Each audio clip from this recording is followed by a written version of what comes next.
Kanina po medyo napahapyawan na po no, na nagkita nga po ang House members with President Bongbong Marcos.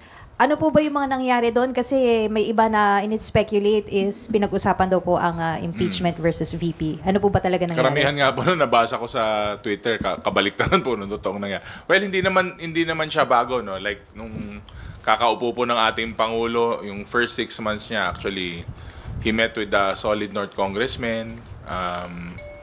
Last year, ang alam ko, we tried to schedule a meeting with the president, with the congressmen na parang salo-salo, not necessarily Christmas dinner lang. Hindi po natuloy. Siyempre, napaka-hectic naman po ng schedule. At napagbigyan po tayo ngayon. So basically, we arrived at around 6 p.m. in the evening. Tapos yung resolution po of support sa presidente na binigay po ng majority of the members. Basically, dinner, saka present po yung resolution, konting kwentuhan, then about an hour, tapos kanya-kanyang uwi na po. Wala pong kahit anuman katotohanan yung mga lumabas o na-speculate o iniisip ng ibang tao. Karamihan po sobrang simpleng salo-salo lang, at ang highlight po nung night, yung prinisinta po yung resolution of support ng House. And syempre, nagpasalamat po yung Pangulo na nakikita niya na buo po ang suporta ng House of Representatives sa kanya. Basically, yun po talaga yung nangyari.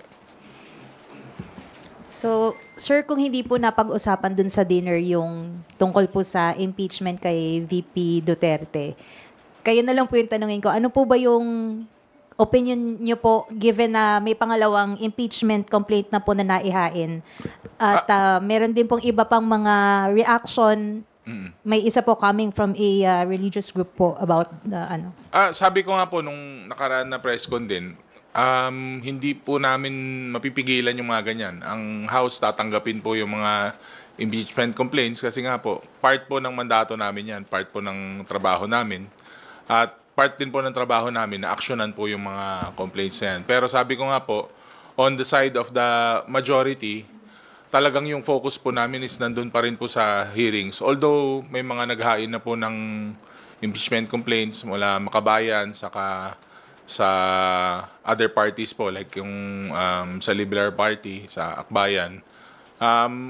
Tatanggapin po ng House yun. At syempre, bibigyan po ng kaukalan na action pag na-refer po.